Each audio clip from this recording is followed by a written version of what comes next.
Welcome to Extraterrestrial Reality. Today I have a special guest with me. It's Matthew Illsley.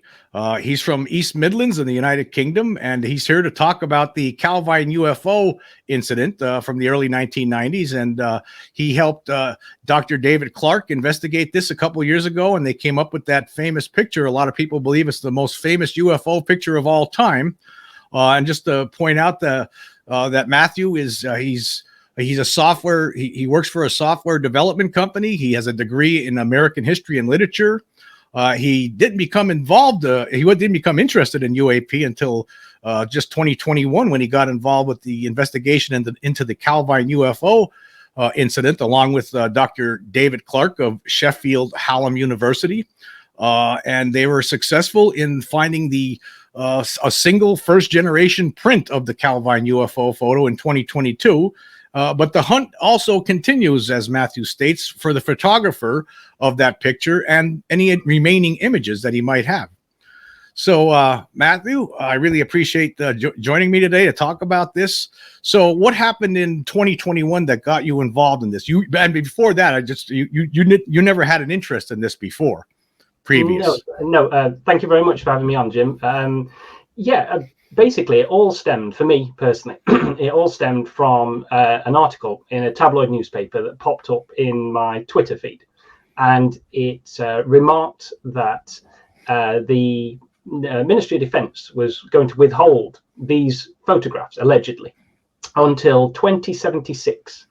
And these were the best UFO photographs ever taken. And the witness's name was being withheld as well.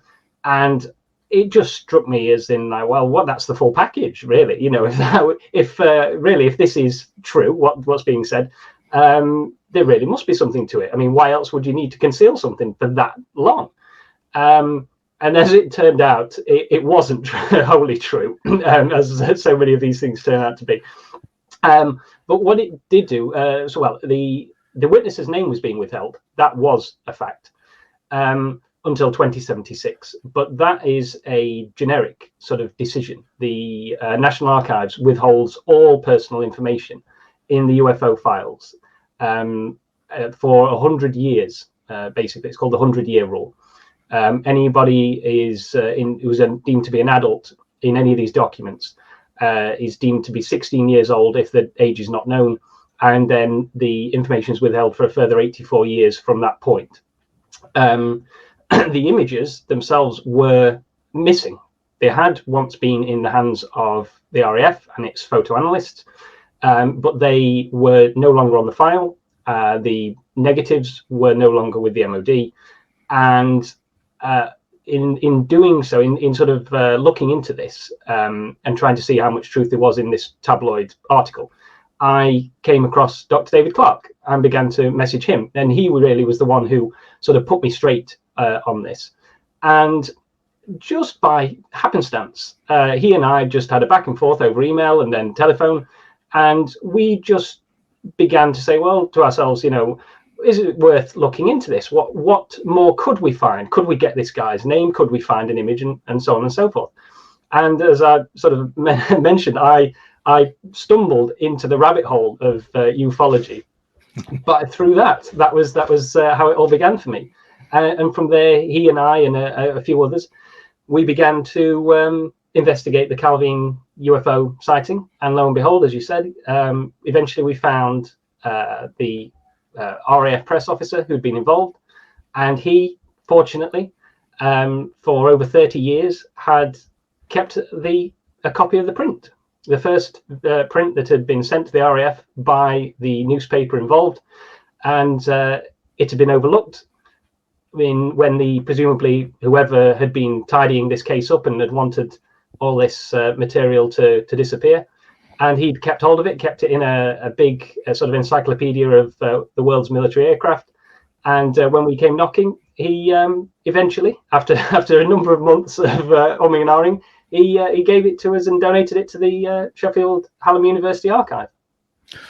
So right now I have up on the screen the picture of this that you guys found. This is the actual image that you guys came up with, and there was something available before, but this was a more clearer. This was an actual print of the real deal. Yes, the The documentation which emerged from the Ministry of Defence to the National Archives was really quite slim.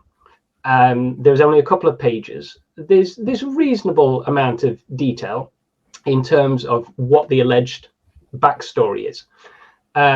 There's about a page of that handwritten. There's another page which indicates there was a subsequent investigation, and that's the one that talks about, you know, special taskings required, and there's like, you know, these images are to go through the minimum number of hands and that kind of thing, which again indicates that it was taken seriously. And then at the time, the only image that was on the file was, or appeared to be, a really poor quality, closely cropped section of the image you can see on here, showing just the quote-unquote diamond and the quote-unquote Harrier in monotone black and white, really. It looked to be almost like a scan of a photocopy of a print, so really low resolution. You really couldn't make anything out from it. This is far more detailed and shows much more of the foreground as well. Yes. So another thing that came out of this, when you, like, at first you didn't know who the people. There were two witnesses, and what's the story with these witnesses? What happened that day? When was the exact date of this, and what happened? Do you remember there were two people and you actually ended up getting a name of one of the people later on? Then. Yes, allegedly, from the documentation in the National Archives, and anyone can get this if you just go on the internet to the UK's National Archives website. You can go and find these pages. But according to that handwritten page, round about 8 or 9 p.m. on Saturday, the 4th of August, 1990, two men out walking near the hamlet of Calvine in Scotland. The nearest sort of reasonably large place is Pitlochry. If people are familiar with that, it's a popular tourist destination for walking. They were out walking. This place really is like the middle of nowhere. So it's near the A9 road, which is a central highway snaking up the centre of Scotland. But really, Calvine itself is a tiny place, a handful of houses, half a dozen to a dozen. So it's really out in the sticks. They went out there, parked up, went walking, and had a camera with them, and they took a series of photographs of that vehicle, the diamond-shaped vehicle, which was stationary and which was being circled by one or possibly two jets, military jets. And that really is about the full story that you can get.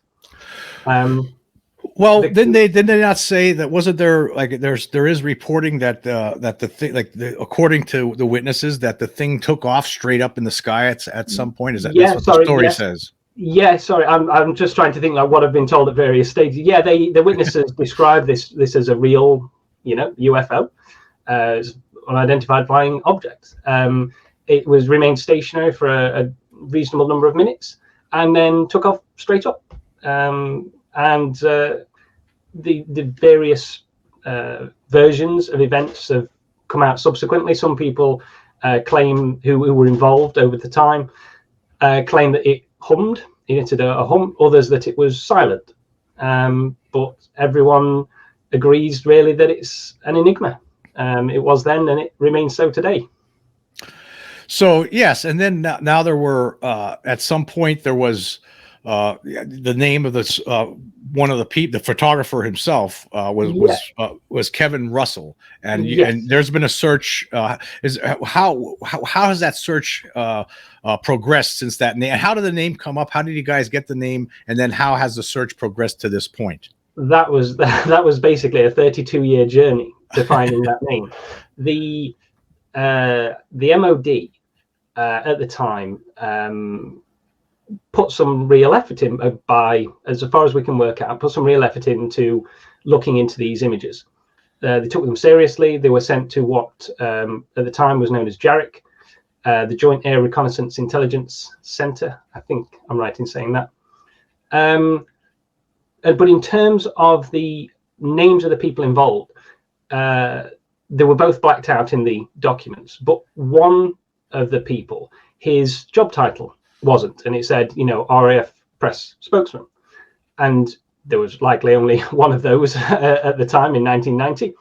So David went to the Civil Service Yearbook, which is, I presume there must be something similar for federal positions in the States.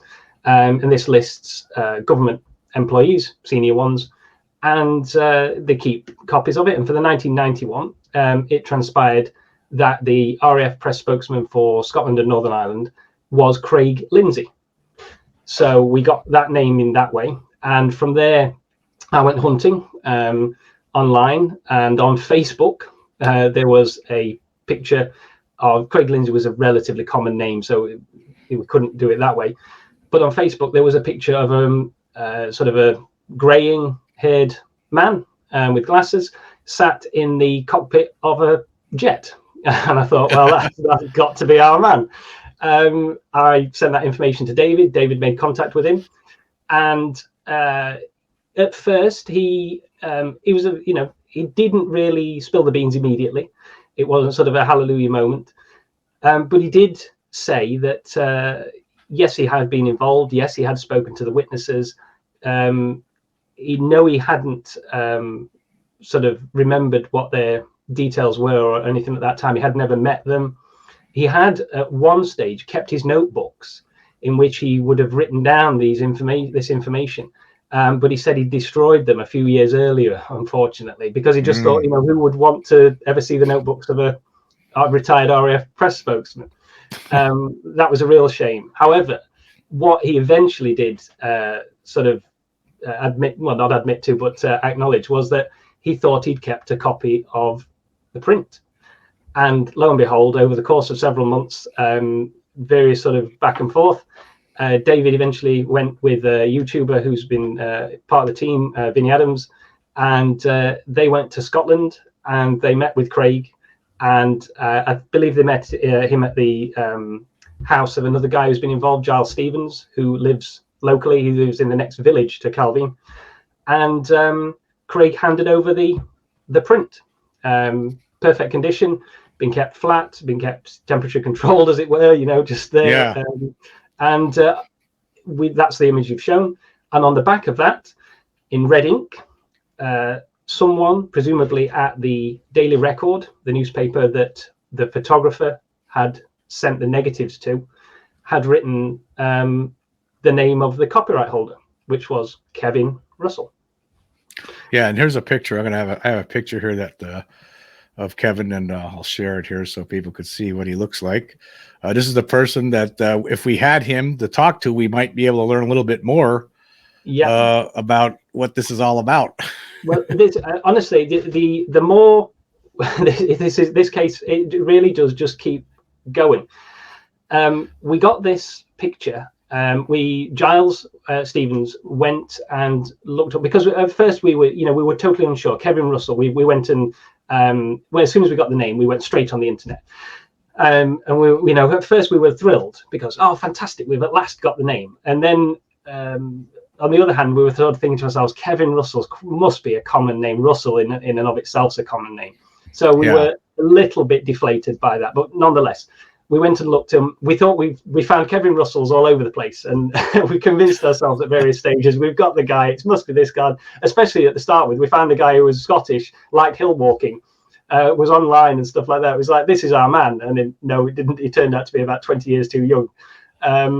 But yeah, we went and looked, and eventually Giles Stevens went to the electoral registers, and we found the one for 1990 in Pitlochry, and at the Pitlochry Hydro Hotel, there was a list of the staff who lived in, quote unquote, lived in, and amongst them was Kevin Russell.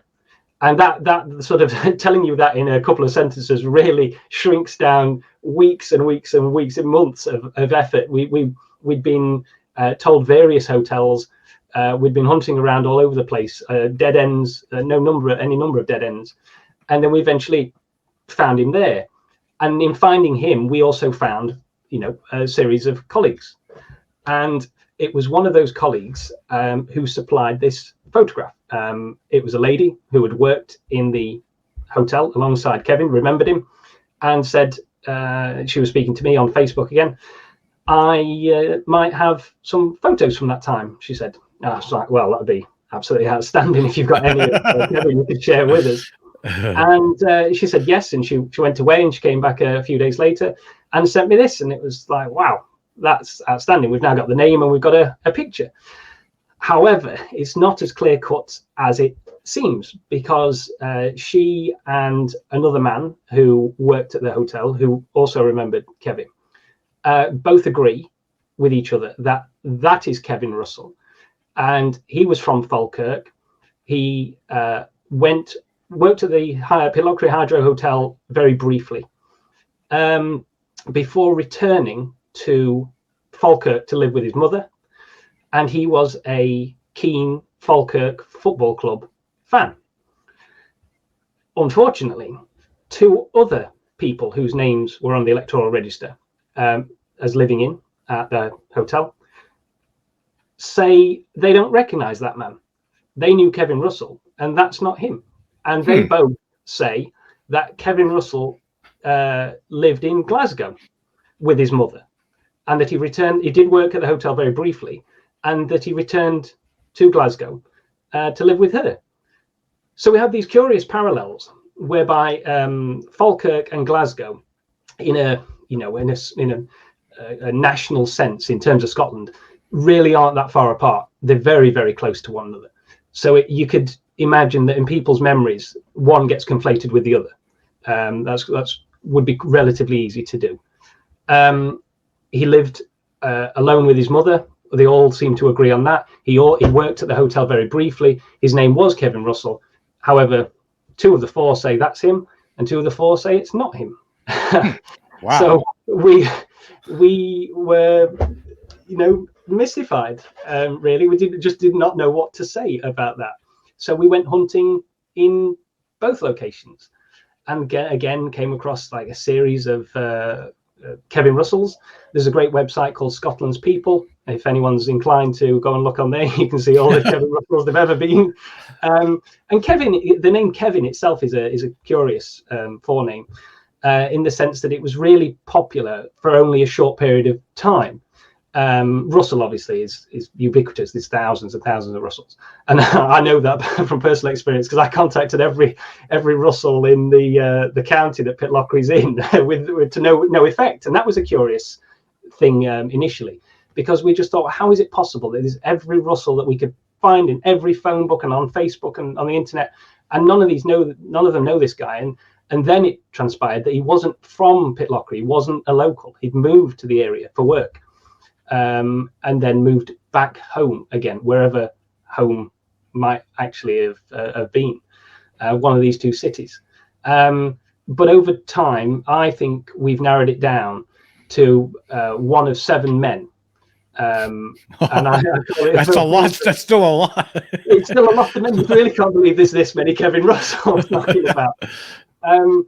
But just to put it in perspective for you, we found several men in because, like, it was, some people, like when I was at school as well, people might having grown up in the area where I went to school, they might well, as adults, if someone said, whereabouts are you from, they would say, I'm from Nottingham or the East Midlands or something like that. But they might not have been born there. If they'd moved there at the age of 3 or something like that, it would be home to them. But the records, the ones we're looking at, would not indicate that, and there'd be nothing to show that actually person X had been brought there by his parents from an early age. So all the Kevin Russells we could find in Falkirk didn't seem to fit the bill, even though we had these 2 witnesses both stating, several times over and over, he was from Falkirk, he was a Falkirk football fan, which is sort of an extra bit of detail that you kind of thought to yourself, well, that's really, how could you sort of imagine that if it weren't true. And then there are a number of men also in Glasgow, though, Kevin Russell, who actually, in terms of their dates of birth, fit the Kevin Russell we're looking for much more accurately. None of whom we've been able to contact or find. There's nobody matching that description on Facebook or Twitter or LinkedIn, anything like that. There are a number of men whose addresses we have in Glasgow who David wrote to on headed university notepaper, very politely, just saying, could you contact us, please? We found 10 names and addresses, and only one man out of that 10, which we found equally sort of curious. So I just want to point out that the picture we're looking at, is this the Kevin Russell? You think that this is the actual guy that you really need? We all need this to talk to right here, this picture here, or is that still unclear? The lady, the lady who provided us with this photograph, and another man who both worked with Kevin Russell in 1990 in the Pitlochry Hydro Hotel, she and he both state that's Kevin Russell. That's the man they worked with. But did they know that he was they I guess they would not have known anything about whether he actually took this picture. Is it known did they say that he ever talked to them about this, or at the time, or did he not? Did they not say, him and his friend not say anything about it? Do you know anything about that? That's another curiosity. Obviously, we've got the other two people who also worked at the hotel who both say that's not the Kevin Russell they knew, which is very odd, unfortunate in itself. But nobody ever said they saw the Kevin Russell they knew with a camera of any description, or that this was like a big sort of event. Guess what I've seen, guys? Which you kind of find it would be really weird. If I had worked at a hotel and I'd been 18 or 19, as this man supposedly was at the time, I came back from a walk and I'd snapped 6 pictures of something extraordinary like that. I'd be talking to everyone about it. Right. I just think most people would. You could hardly keep it to yourself, because at the time it's not a secret. Oh, I saw a fighter jet, escorting or circling or whatever, intercepting this hovering, silent or humming diamond, which took off vertically. That's an amazing story to tell. But nobody has ever come forward to say anything like that. That is, apart from one man who contacted us through Facebook, who alleged that Kevin Russell was unknown to him, but 2 chefs were known to him who had worked in another hotel in Pitlochry at the time, and they were the 2 men who had been out walking, and they are the ones who had taken the photographs, and they had told people at the hotel where they worked about the event, and they had one dark windswept night been essentially accosted by defense intelligence officials and threatened to the point of silence. Wow. They've been intimidated, and this gentleman, he came and told David this.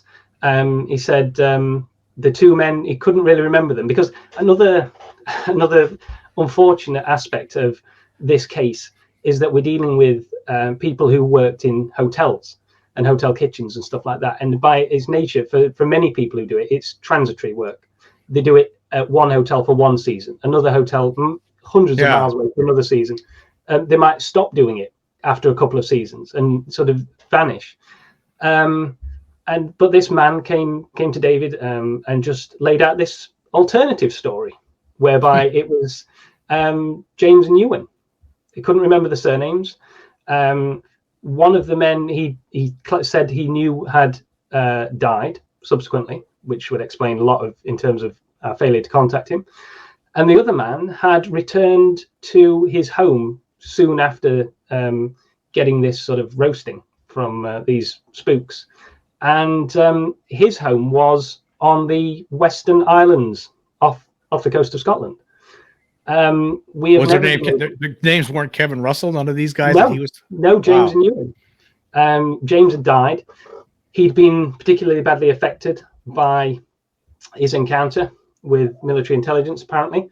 He'd succumbed to drink and things like that, and that had taken him into an unfortunate spiral, and he'd lost his job, and a few years later after that he died, and Ewan had gone home, having had enough. It's like, I'm taking this anymore, and vanished off the west coast of Scotland, according to this other witness.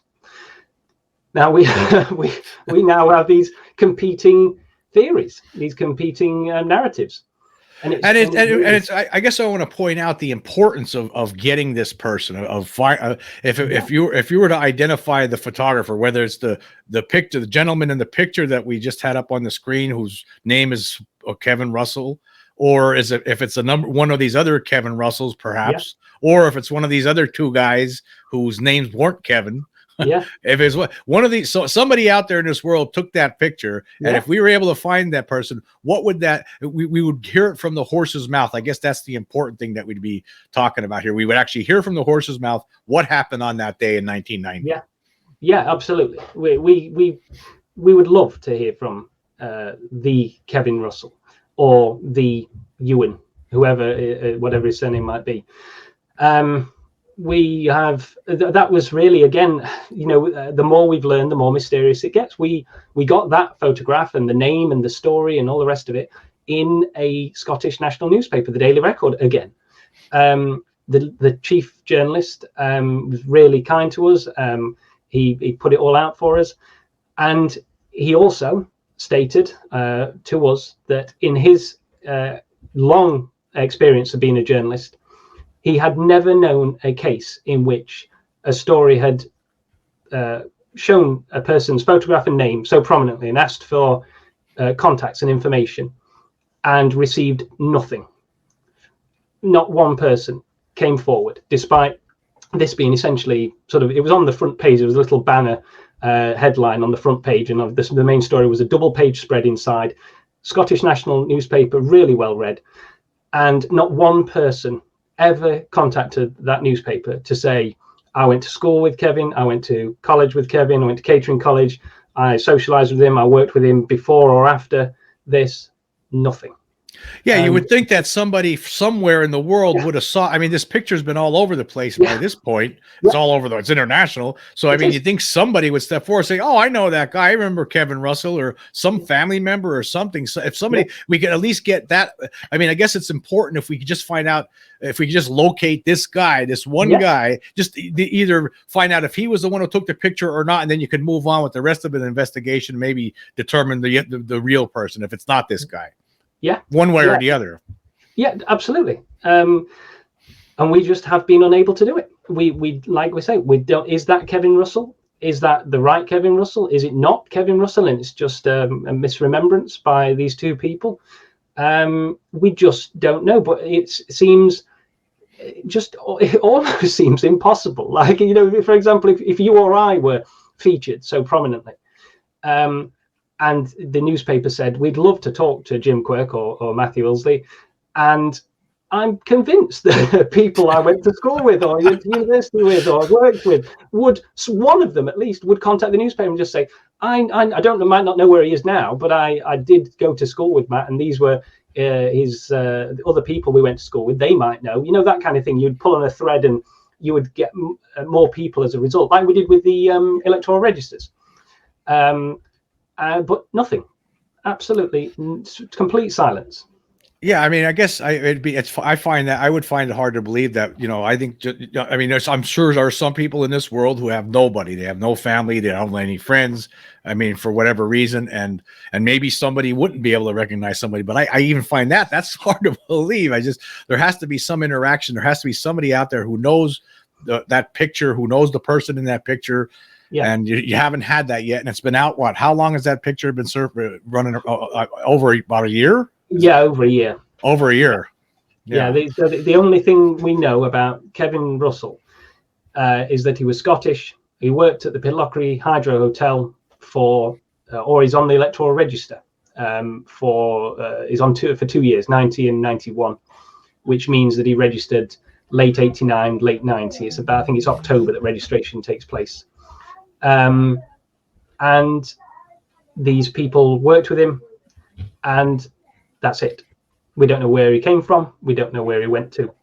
And so we know just this sliver of this man's life. And at some point during that time as well, he seemed to be involved in taking, quote unquote, the world's most famous UFO photographs. And that would be, I mean, I guess, what the report on the flight characteristics of this thing, the operational aspects of it. I mean, all we have is the report that wasn't there something in the Ministry of Defense files that described this, and that's all we really know. But Yeah. It would be better to hear it right from this person who actually took the picture, and the other person that was with him. Those two, if we could find both of them, that'd even be better, of course. Yes. You don't know the name of the second person, though. We don't have no Sadly name. not. He is listed even more curiously as one unidentified other. Wow. So that's what his name is given as in the document. Yeah, in the document, it's it hovers.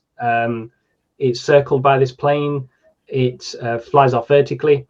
Craig Lindsay reported that he had telephoned the hotel at the time because basically, to cut a long story short, Craig Lindsay is the RF press spokesman. He receives this package one day, and it was couriered to him by rail and motorbike.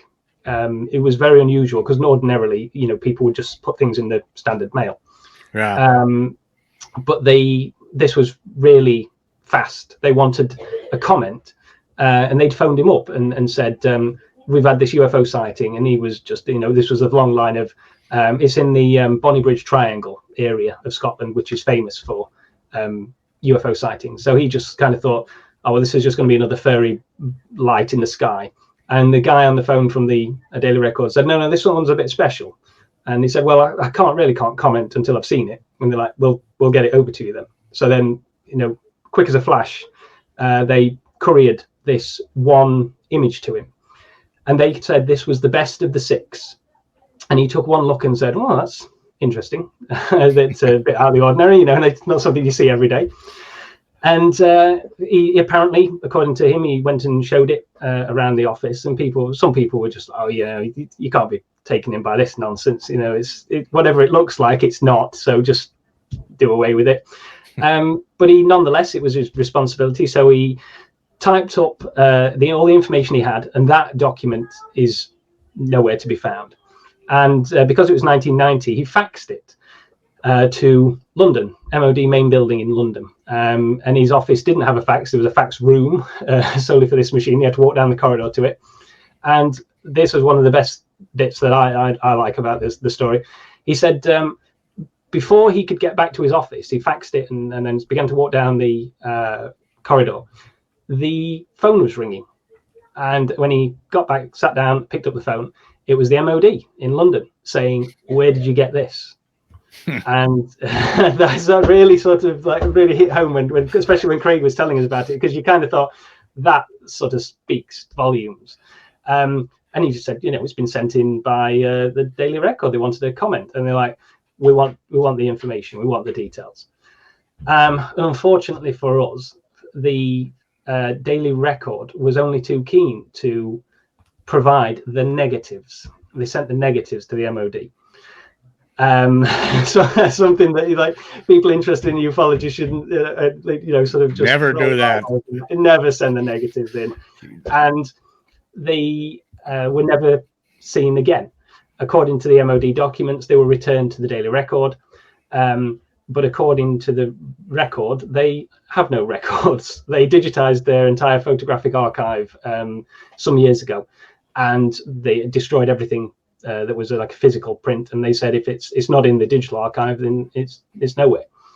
But again, another sort of thread to this case was a man called Stuart Little. And when all this sort of blew up, he came out of nowhere and reported that he had, I think he was freelancing at the time, or he was training. He was a trainee maybe at the Daily Record. And he had seen all 6 images pinned to a wall. And he reported that the image we have had been duplicated using a strange, relatively, well, to us is a strange contraption, but some kind of almost like bellows-like gadget whereby you could an analog means of duplicating photographs quickly. Yeah. And he said that what they would do would be they would put the photograph you were copying onto a plate face up, and then you would focus a lens above it. And he said the reason that the image we have is ever so slightly out of focus is that somebody's just not turned the lens far enough. And because they're in a rush, and they've just made the print, put it in the envelope, get it off to Craig Lindsay. They've been in a rush to do it. He said that when he looked at these images, you could see like the seams and the rivets and stuff like that. And he said that it was man-made, and it was an aerospace vehicle, quite clearly, which was another interesting observation, another interesting witness. So that was from somebody at the newspaper that looked at this and saw all 6 images, not just the one that we have now, but there was other images. And I guess did he say that there was no jet in some pictures, or was it a different position? Or I'd like to know, like, what does the other images have? That's exactly what he says. He said essentially the diamond is static. In some images it's been pictured alone. In others, there's a single jet in various positions. It's on the right-hand side, it's on the left-hand side, it's banking, it's straight. In one particular image, there's 2 jets.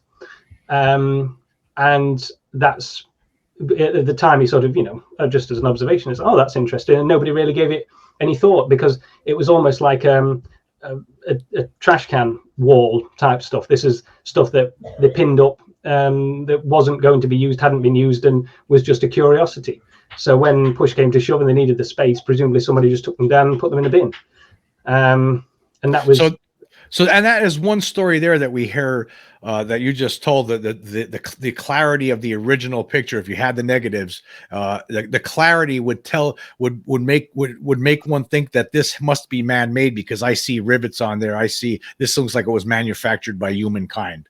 Yes, yeah, exactly, like a man-made vehicle, just like you when you look at even really advanced aircraft like the B-2 bomber and stuff like that, I suppose if you'd seen that in 1930, you would think, wow, that is out of this world. But knowing what technology, or imagining that what kind of technology exists, you can look at it and you think, oh well, there's you can see the panels where the wheels retract, and you can see the outlet ports for the engines and stuff like that. But he said on this, there were similar things that gave the impression that it was man-made. But in terms of the thing about the Stuart Little case is that his remembrances match or tally with those of a defense intelligence official, retired one, who Dr. David Clarke from Sheffield Hallam University had interviewed about a completely separate matter. He just found this gentleman's name in the UFO documents from the National Archives, the early ones, because they, when the National Archives released the first lot, they left the names in. So if you go to the early ones, you can see civil servants, police officers, military personnel, even children who've allegedly witnessed UFOs. All their names are there in the clear, including their addresses and the telephone numbers and all the rest of it. After a certain date, all of that information is blacked out. But this man's name was in the clear. David found him on LinkedIn, contacted him, said who he was, and just asked to found out that this guy had, as part of his role, had been involved with investigating UFOs. He had been one of the people who'd done it for real. And he got him on the phone, and the guy said, yeah, I'm happy to talk to a point, and then there's things I can't talk about still, and that's no problem, we understand. And he just regaled this tale of his life in the military, and how he'd been like a second career within DI 55, this organization. And then David just said to him, he asked him about aliens, did he believe? And he said, no, I'd never seen anything. He said he'd seen crop circles and stuff like that sometimes. And he said they were fantastically well done. But he'd not ever seen anything that convinced him that there was anything extraterrestrial. And then David simply said, well, what was the most interesting thing you did see? And the guy just, again, it's great to hear. The guy just said, well, there was this one thing in Scotland.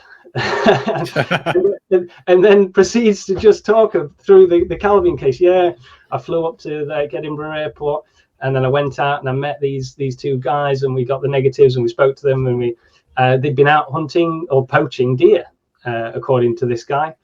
No one else had mentioned that before. And he said the negative strips, which anyone familiar with sort of analog photography will remember, they'd had these images on them of exactly like Stuart Little described, diamond and plane, diamond and two planes, diamond on its own. And then they'd been out and they'd got bagged a deer. And that was what was on the other negative. And the Calvine is essentially surrounded by a 90,000 acre deer hunting estate. You can go deer stalking if you want to pay. I think it's several £100 to go and shoot a deer if you want to. And so it's not unbelievable that is what they were actually up there doing. And he said, David said, well, what was this thing? And the guy was just like, well, I can't really say. It was something very, very special. Said you'll never find anything else about it. There was a big flap at the time, big hoo-ha between the Americans and the British, because this image got past the Americans without the full backstory. And when some of the people there saw it, they hit the roof, because they imagined that the British, having had the stealth technology shared with them, had gone off on their own and secretly developed a vehicle because they weren't aware that this thing was really American. And only through, sort of higher level liaisons had people been able to say, actually, you need to calm down, because it's not really the British, it's one of ours. But, I imagine they must have to try and, use euphemisms to get around the fact that all of this information is compartmentalized and it's on a need to know basis. And most of the people, even very relatively high up people, don't have that necessity of knowledge. But yeah, that is why, really, I suppose his testimony, he was so as forthcoming as we really felt he could be. That's why, of the sort of the three options, the hoax, the aliens, or the Black Project craft, we lean towards the latter. We're looking at the picture right now. I have a close up here, and if this was a clearer picture, like we were talking earlier, we would probably. You're saying that according to this other witness who actually saw them clearer from the newspaper, that we would be seeing rivets and whatnot on this if it had been the clearer image. Allegedly, but again, allegedly.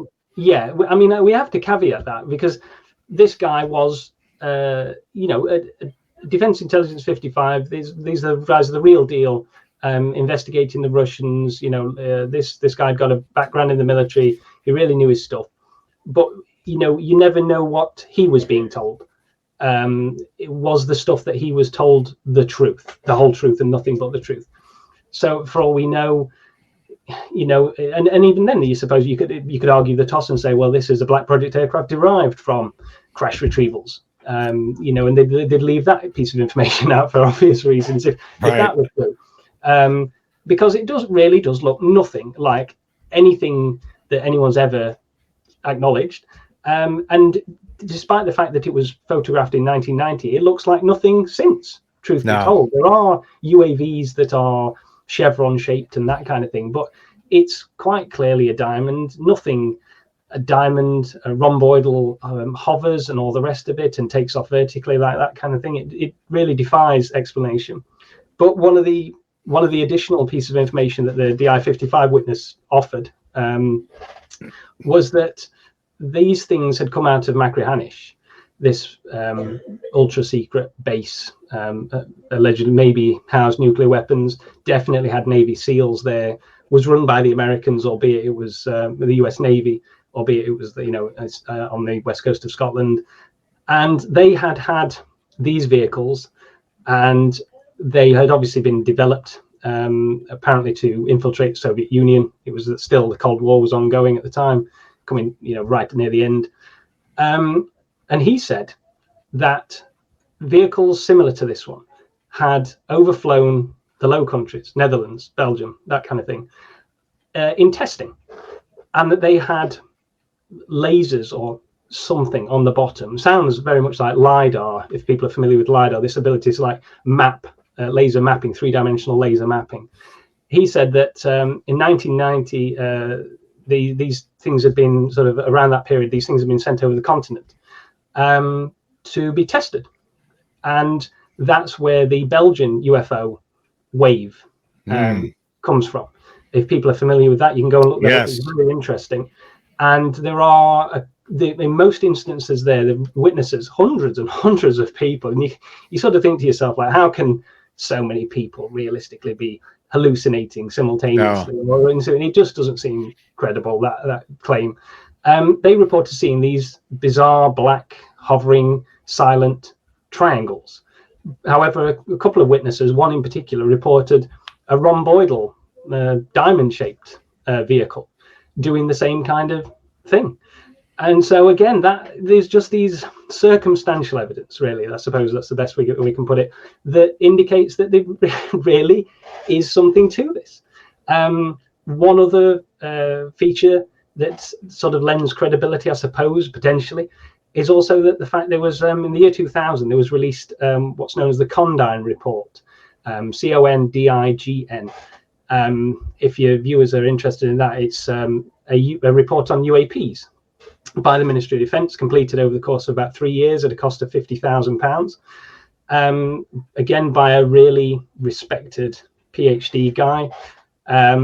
We know, his details and so on. I phoned him, wrote to him, and he never replied and put the phone down on me, which is, it's fair enough.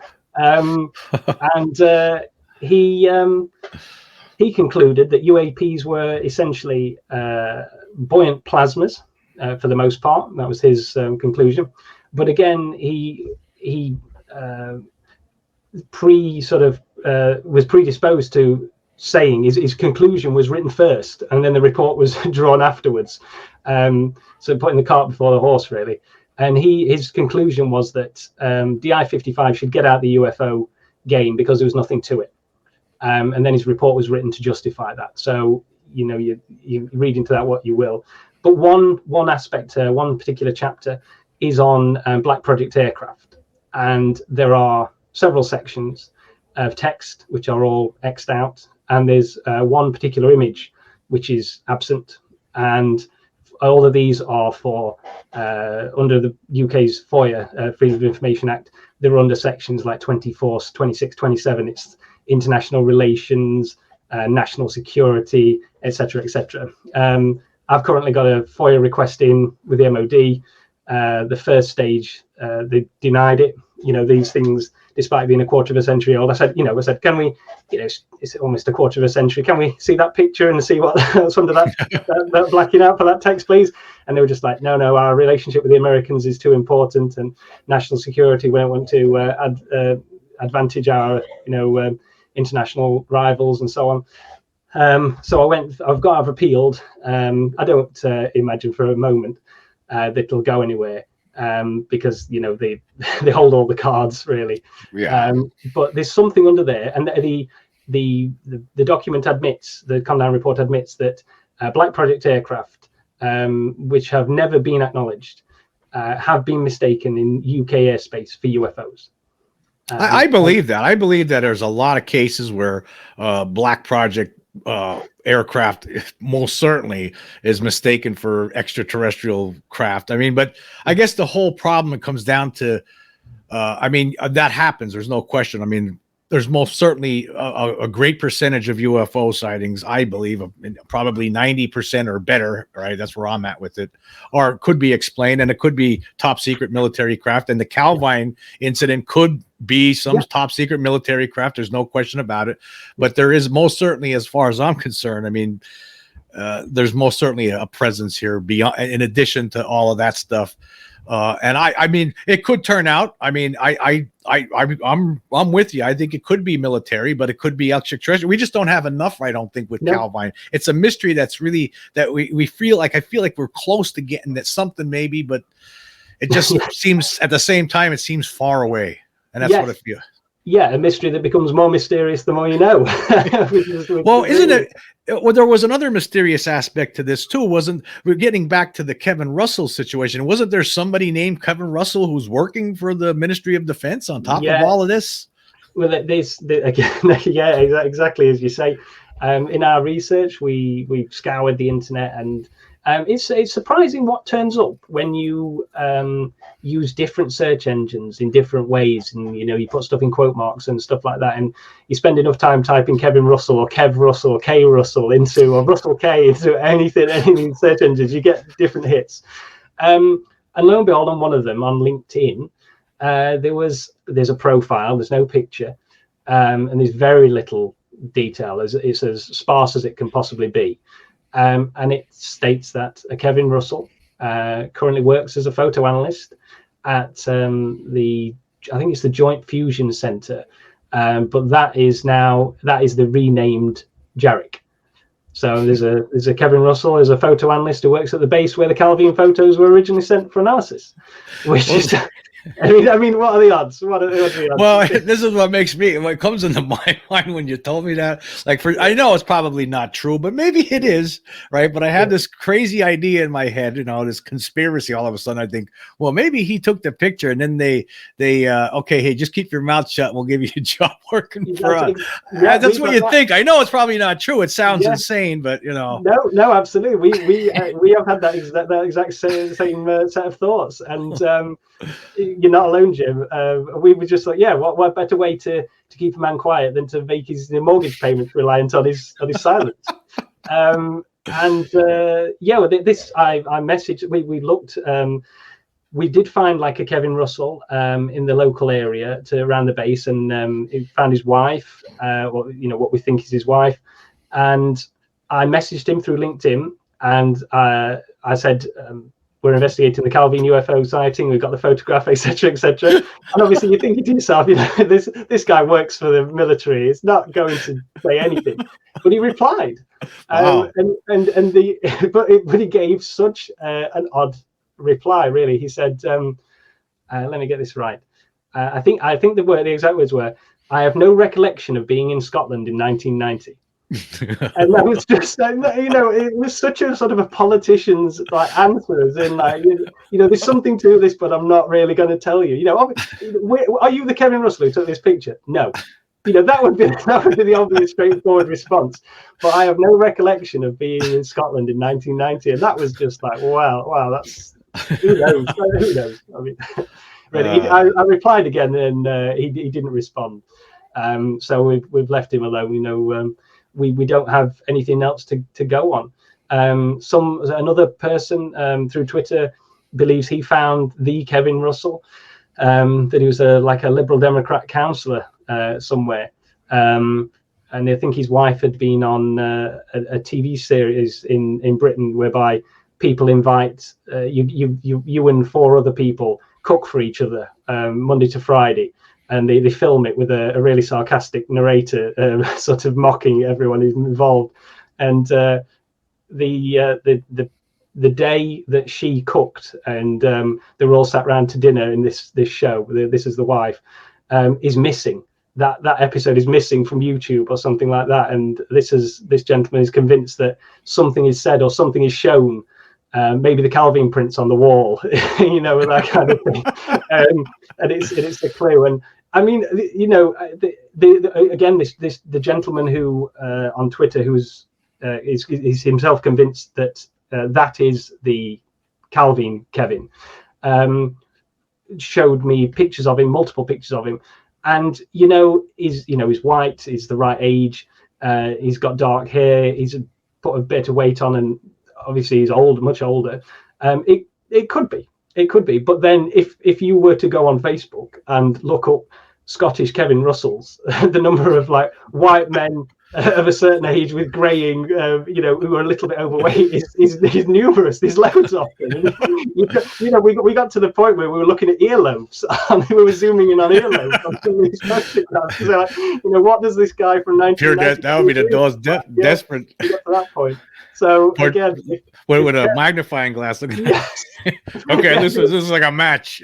Yeah, we know it's you. Yeah, I like the shape of his nose and stuff, like almost phrenology. So we again, like, if Kevin, if you're watching this, we would love to talk to you. We really would. Well, the reality is this: if either of these guys, the two guys that were there, Kevin Russell, or somebody else, or two other guys who wasn't named Kevin Russell, and like we were talking about earlier, there's people out there, if they're still alive, that they know that there are people interested in this, but they're not talking if they are alive. That's the bottom line. They have to know that this has been in the news over the last year, at least, right? They have to know. The person who took that picture has to be, if he's still alive, has to be paying attention to this. I would be. I know if I was. Unquestionably. Yeah, you would imagine it would be impossible, even if he had moved to, say, Scottish people famously go to Canada, the States, New Zealand, Australia, emigrate all over. Even in the South Island, New Zealand, or the most remotest sort of parts of Australia, you could pick up a newspaper or look online these days, and would be hard pressed not to know that this had been happening. Really would. There's one thing I want to point out, though. Okay, now say this person does step forward, and say this person tells the same story that we've been hearing, that we've read in the report and from the Ministry of Defense, and that this thing hovered for 10 minutes and then just shot up silently up into the sky at an incredible rate of speed. And this person comes forward and verifies, yeah, that's what happened. I took the picture and that's what we saw. Really, after that, then you're still left with the mystery, because you're still not going to know. You're going to have, for one thing, you're going to have debunkers saying, well, hey, I don't know if that guy's telling the truth. I mean, is it really worth it at the same time for somebody to step forward to verify it? Now, two people at the same time might be better, but I just know how I know how the world is. I know how the world there's a lot of debunkers out there who out of hand will say, no, I don't believe this guy. Where's your proof? I mean, the picture itself is not proof. That's as close to the proof we're going to get. Testimony doesn't seem to work. I mean, to me, testimony, instances like the Ariel school incidents where you had like 60 kids saying the same thing, that's in my mind that's ironclad evidence as far as I'm concerned. But they're still going to face flack if they do step forward, unfortunately. I mean, but there's going to be some people who I'd be very intrigued. I'd love to hear them, and I would. As long as everything checks, I think I would believe them if it all falls into line. Yes, I mean, I totally appreciate that. Everything you've said there is true. I think my favorite case, despite doing all this work on Calvin, I think my favorite case is Westall. Westall, yeah, in Australia. Just phenomenal case, and I've spoken to the investigator there, Mr. Ryan, I think it is, and done a tremendous job in finding all those people. How can all those people, just like close to 200 witnesses, be dismissed just with the sight? You were looking at a deflating balloon and that kind of thing. It just seems beyond the pale. Yeah, I mean, actually, there was evidence of that. There was a picture that was taken in that same area by somebody of a saucer. It looked like on its side. On its side, yeah. I mean, it's not like, I mean, there were so many witnesses. Like, yeah, I've seen that they were talking. They've been featured in many documentaries over the last 10 years or so. That a lot of the school kids. I mean, that really happened. Those people aren't lying. There was a school teacher. A teacher said he was threatened to shut up. Yeah. I mean, but these people aren't making it up. No, that's Shane Ryan's documentary. Yes. It's on YouTube, 4 parts, I think. It's tremendous. And you just can't doubt these people when they're so adamant. Person after person after person gives the same kind of story there. And but to sort of to return to your point, like you say, nothing would convince some people, but I don't think we would take that as a reason to give up. I think no, never give up. We'd still like to find Kevin. We are still trying. We're hoping to get something off the ground in terms of a visit to Scotland. with a couple of gents who were hoping to do some kind of documentary of their own. Fingers crossed that comes to fruition.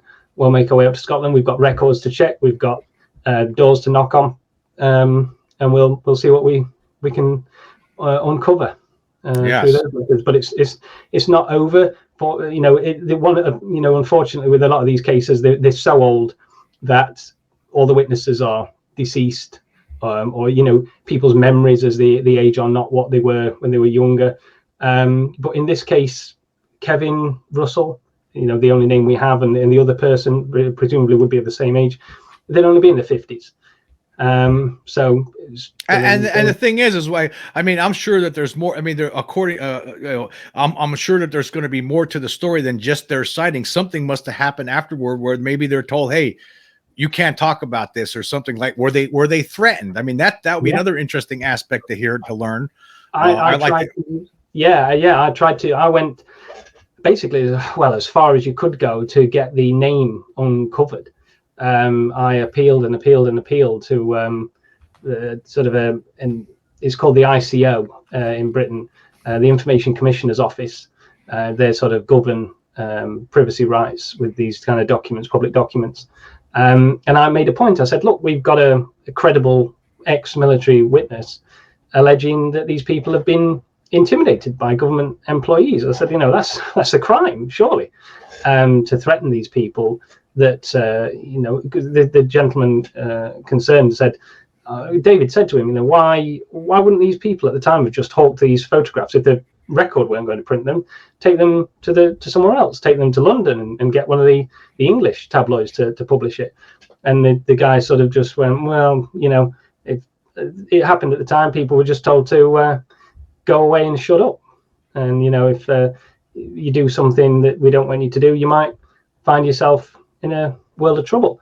And obviously, if they did have pictures of these people poaching and that kind of thing, you could make a conviction for that stick. And do you want that, and so on and so forth?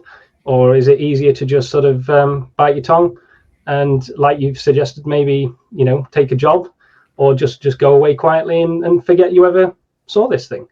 And that is perhaps what's happened, unfortunately. How is the feeling? I guess my feeling is on this cover up, on this secrecy. I mean, I feel like the United States and, of course, the United Kingdom, they're very close allies. I believe that they're in on this. There's a group working within both governments and among other governments too. But I believe that they are. The United States is paying attention to the United Kingdom, and the United Kingdom is, and they're all working together. I think that they're working together to keep this covered up. Whatever it is, right? Yes. I mean, obviously, this case we're talking about, Calvine, they're covering it up, and yes. I mean, it's ridiculous. Yeah, I mean, after 30 years, I mean, you can't talk about an aircraft that you were experimenting with 32 years ago. I mean, that's absurd. I mean, absolutely. Your first point, like the Five Eyes, these people are, they've been in it together for decades. You've got round the clock surveillance. If you go from Alaska to New Zealand and sort of everywhere in between, every time zone. In terms of the cover up itself, unquestionably it's being covered up. The negatives are missing. The images themselves are missing. Craig Lindsay's documents are missing. Nobody's talking. And like you say, in terms of the length of time now, that it seems, I mean, I've never been in the military, and I think this was one of the points that these people would regularly make. They sort of decry, well, what do you know? And it's fair enough, that does stick, I suppose. You don't know. But when you look at, say, the length of time that the Enigma secret was kept for, and it was less than this. That one World War II, the cracking of the German codes, and you sort of think, well, what harm would there be in review this craft, whatever it was, assuming it was man-made, would have, say, maybe taken 10 years to conceive and prototype and develop and perfect, and that would put it, effectively being sort of 43-year-old technology. what can you? One can't, if it's real and was hovering and silent and vertical takeoff and all the rest of it in 1990, Lord knows what the United States must be fielding right now. And it's like, why would you still need to keep it contained? But like, sort of we've intimated, if there are sources behind this technology that they just never will wish to acknowledge, then you could see why the secret must be maintained at all costs, or whether the fact is, sorry, go on.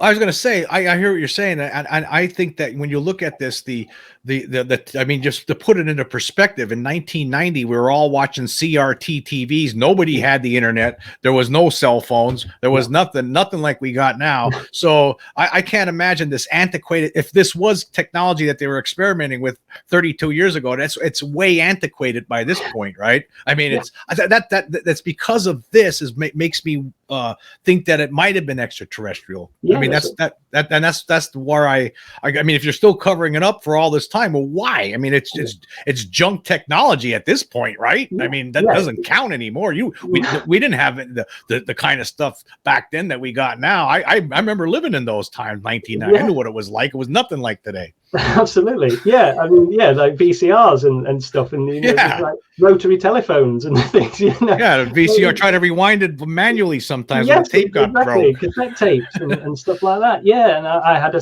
like a Spectrum computer in the 80s and stuff like that, which probably would have still been going there. Yeah, exactly like you say. I couldn't agree more with you, to be perfectly honest. It does lend sort of a sense of credibility to the fact that maybe there is more to it than simply a black project aircraft, and you could understand, well, that would be classified indefinitely. And if you did need, like, for example, to say to someone like a DI-55 guy, and you couldn't sort of fob him off with like this, this is a Christmas tree ornament hanging from a tree, or this is a reflected rock, and you would have to come up with something. You would have to say to him, if you were being, if you were you needed to mislead your own people to keep the secret. Oh, it's a black project aircraft. It's one of ours. Sort of, don't worry about it. It's just go back up about your day and your duties and carry on. And these people do that. These people do not talk. Like when I found the author of the Condign report, that guy is not going to say a word until his dying day. And in one sense, it's sort of like, it's honourable. They've signed these agreements and so on. In the other, and so forth. In another way, it's frustrating for people such as myself, who are just an ordinary member of the public. But you just think this stuff is so interesting. And like you've said, how could it be if it were just a black project aircraft? 33 years later, it could not be frontline. You would feel it couldn't be frontline, and the risks to, are we imagining that we would be telling the Russians or the Chinese something they didn't already know, or hadn't already developed themselves 33 years later? What are they that far behind the Americans in any aspect? It doesn't seem realistic. Hypersonic missiles, radar, and you name it. These people are, at par. You feel when you see things, or in certain articles I've read recently, it's always been alleged that the Russians are ahead in hypersonics and the Chinese are ahead in AI and stuff, and that's why they need to, pour more money into the defense budget and that kind of thing. And you never know whether you're being sort of misled so that you can just bulk out their defense budget for the sake of it or whatever, or whether it is true. But to imagine that, the Chinese and the Russians are like, a third of a century behind, and this would be an aha moment for them when they were to see like the Calvine craft in full glorious detail and go, oh, that's what they were doing. Maybe we should put the wings there, or it just doesn't seem incredible again. So although like you and other researchers like Dr. David Clarke, you worked together on getting that picture. So you lean toward this being a military project, the Calvine, and you're 2 years into this. What's your feeling on the overall, though? Do you believe that there is an extraterrestrial presence here? Do you believe in the that there is some sort of something happening, that people are seeing some beings from another world? I'm personally open to that interpretation. I don't think that can be dismissed. Certainly not with particular sightings. Westall, again, 1966. Who on earth was flying discs around in 1966. It just doesn't seem believable that human beings were doing it. So you have an issue there. You have even earlier sightings. Sir Francis Chichester's sightings of a pearl with a tail. There's a video doing the rounds on YouTube. I think it was like in the not sure exactly when it was, but it was the early part of the century, well, pre-Roswell, seeing this quote, vehicle, I suppose, whether it was a vehicle, just tailing him on a trip. He was the first man to cross the Tasman Sea between New Zealand and Australia, and he saw this thing there. It's and then obviously the David Grush revelations.